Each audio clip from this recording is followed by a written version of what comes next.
การยิงสวนหรือดวลปืนแบบไหนไม่ติดคุกช่วงนี้เจอแต่ข่าวแรงๆนะครับไม่ว่าจะเป็นการปล้นทองที่นราธิวาสหรือกรณีลูกเขยปีนบ้านเข้าไปที่อยุธยาดวลปืนกับพ่อตาตายโดนแทงคอ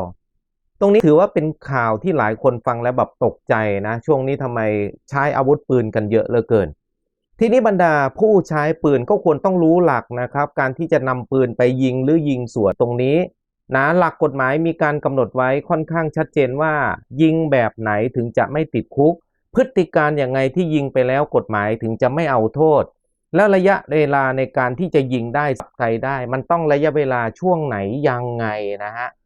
ในตรงนี้ถ้าเราจะมาจับกันเรื่องของการยิงปืนในการดวลปืนในการยิงสวนมันก็ต้องมามองในเรื่องของประมวลกฎหมายอาญาต้องมาจับกันด้วยหลักของมาตราป้องกันนะฮะส่วนในเรื่องการบันดาลโทสะดูแล้วบอกมันไม่ใช่นะถ้าการที่บันดาลโทสะโดนข่มเหงโดนรังแกตรงเนี้ยมันเป็นการที่ไม่ใช่ปืนหรอกนะฮะถ้าปืนเข้ามาคือมันต้องดวลกันซึ่งต้องจับเข้าเหตุป้องกันนะครับตามประมวลกฎหมายอาญามาตรา68ในเรื่องของประมวลกฎหมายอาญามาตรา68เรามาดูหลักชัดๆนิดหนึ่งนะว่ามีการกำหนดไว้ว่าผู้ใดจำต้องกระทำการใดเพื่อป้องกันสิทธิของตนหรือผู้อื่นให้พ้นจากพยานอันตรายซึ่งเกิดจากการประทุษร้ายอันละเมิดต่อกฎหมายเป็นพยานอันตรายที่ใกล้ถึงถ้าได้กระทำไปพอสมควรแก่เหตุการกระทำนั้นเป็นการป้องกันโดยชอบผู้นั้นไม่มีความผิดกฎหมายของประมวลกฎหมายอาญากำหนดตรงนี้ไว้นะว่าถ้าทำเข้าพฤติการแบบนี้ไม่มีความผิดเลยกฎหมายเขียนทีนี้การที่เราจะมาจับหลักให้ชัดเจนมันต้องมาดูบอกให้ปรับพฤติการให้เข้ากับข้อเท็จจริงในชีวิตประจำวันมันเป็นยังไงพี่อานนท์ในเรื่องของหลักป้องกันอย่างแรกเราต้องมาดูในเรื่องของว่าผู้ใดจำต้องกระทำการใดนะฮะตรงนี้ก็คือมันเป็นการกระทำเพื่อจำเป็นนะที่จะต้องกระทำเพื่อป้องกันสิทธิ์ของตนเองหรือของผู้อื่นซึ่งเกิดจากการประทุษร้ายตรงนี้มันจะต้องมีการกระทำเกิดขึ้นก่อนนะครับการกระทำนั้นมันต้องเป็นการกระทำเพื่อป้องกันสิทธิ์ในการที่ป้องกันสิทธินะจะเป็นสิทธิ์ของตัวเองก็ได้หรือสิทธิ์ของผู้อื่นก็ได้สิทธิ์คืออะไร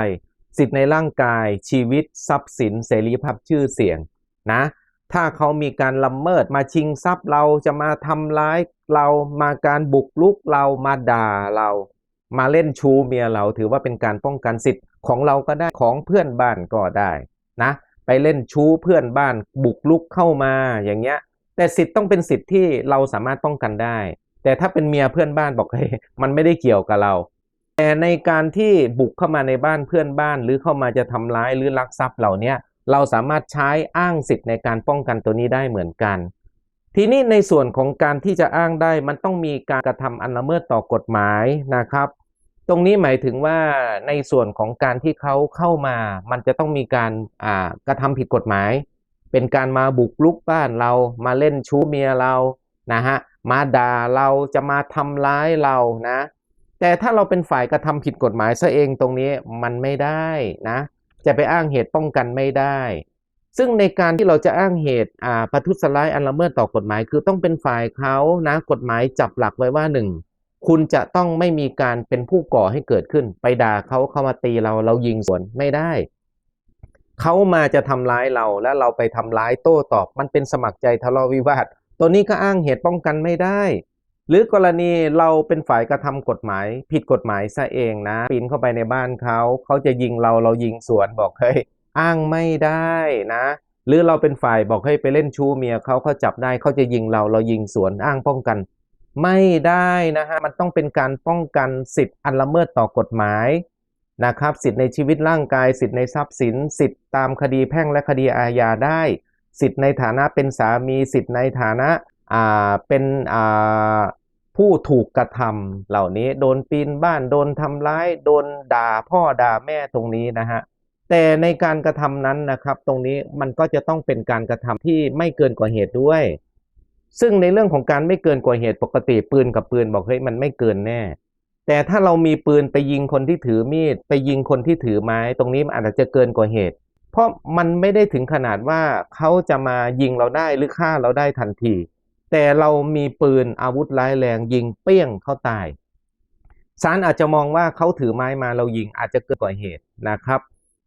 แต่ถ้ากรณีเป็นการยิงสวนหรือดวลปืนตรงนี้1ถ้าเราไม่ได้เป็นฝ่ายก่อ2เขาเป็นฝ่ายบุกรุกเข้ามาเอง3เราไม่ได้เป็นฝ่ายสมัครใจทะเลาะวิวาท4เราไม่ได้เป็นฝ่ายกระทำผิดกฎหมายบุกรุกเป็นชู้หรือไปด่าเขาหรือสมัครใจวิวาทขับรถปาดหน้าปาดหลังแล้วลงมาทะเลาะด่าพ่อด่าแม่เขาเลยยิงเรายิงสวนตรงนี้สมัครใจทั้งนั้น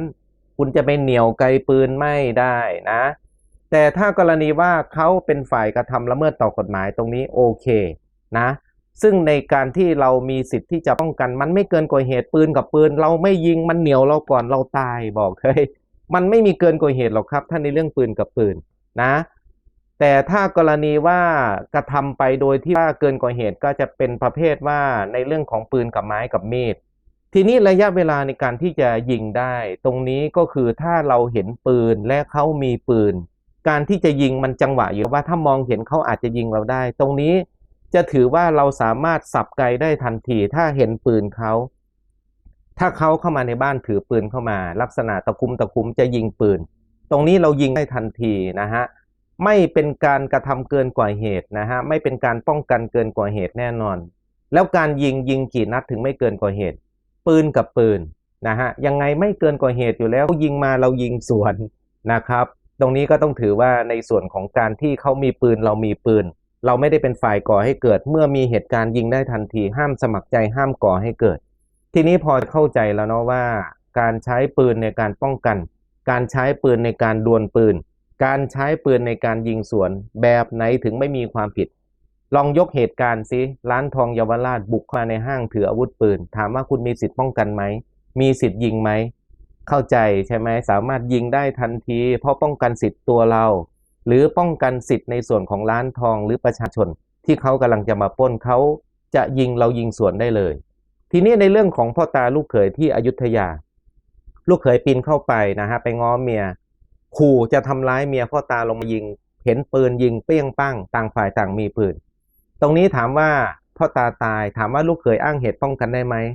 คุณปีนเข้าไปบ้านเขาก่อนคุณจะไปทำร้ายลูกสาวเขาก่อนพ่อตายิงพ่อตาอ้างเหตุป้องกันได้ลูกเขยยิงสวนถามว่าป้องกันได้ไหมไม่ได้ใช่ไหมทีนี้พอจะเข้าใจหลักแล้วนะการยิงสวนหรือดวลปืนแบบไหนไม่ผิดมาดูฎีกาที่1นะครับตรงนี้จะชัดเจนเป็นคำพิพากษาฎีกาที่569/2563จำเลยใช้อาวุธปืนลูกซองซึ่งเป็นอาวุธร้ายแรงโดยสภาพกระสุนปืนกระจายออกเป็นวงยิงเข้าไปในบ้านที่เกิดเหตุในยามวิกาลโดยจำเลยทราบอยู่แล้วว่ามีผู้เสียหายและครอบครัวของผู้เสียหายพักอาศัยอยู่จำเลยย่อมเล็งเห็นผลได้ว่ากระสุนอาจถูกผู้เสียหายหรือบุคคลอื่นภายในบ้านที่เกิดเหตุถึงแก่ความตายได้การกระทำของจำเลยเป็นการกระทำโดยมีเจตนาฆ่าเมื่อจำเลยลงมือกระทำไปตลอดแล้วแต่การกระทำไม่บรรลุผลเนื่องจากผู้เสียหายไม่ถึงแก่ความตายจำเลยจึงมีความผิดฐานพยายามฆ่าผู้อื่นและฐานยิงปืนซึ่งใช้ดินปืนโดยใช่เหตุในเมืองหมู่บ้านและมาตรา376จำเลยปีนเข้าไปในบ้านที่เกิดเหตุในเวลากลางคืนซึ่งมีเพียงผู้เสียหายซึ่งเป็นหญิงอายุ70ปีกับหลานผู้เสียหายพักอาศัยอยู่โดยพกอาวุธปืนซึ่งเป็นอาวุธร้ายแรงโดยสภาพติดตัวไปด้วยถือว่าจำเลยเป็นผู้ก่อพยานอันตรายขึ้นก่อนจำเลยย่อมไม่อาจอ้างได้ว่าการที่จำเลยใช้อาวุธปืนยิงสวนกับผู้เสียหายเป็นการกระทำโดยป้องกันโดยชอบด้วยกฎหมายหรือบันดาลโทสะได้การที่จำเลยพยายามฆ่าผู้เสียหายไม่ใช่เป็นการป้องกันโดยชอบด้วยกฎหมายตามมาตรา68และไม่ใช่การกระทำโดยบันดาลโทสะตามมาตรา72เห็นไหมครับถ้าเราเป็นฝ่ายกระทำผิดซะเองละเมิดกฎหมายซะเองไปลงมือกระทำเขาก่อนหรือไปสมัครใจวิวาทอ้างป้องกันไม่ได้จะไปยิงสวนดวลปืนไม่ได้ดังนั้นบรรดาผู้ที่มีปืนไว้ในครอบครองต้องรู้หลักกฎหมายไม่ใช่ว่าห้าวเป้งมีแต่ปืนยิงมั่วสุดท้ายคุกนะครับระวังให้ดี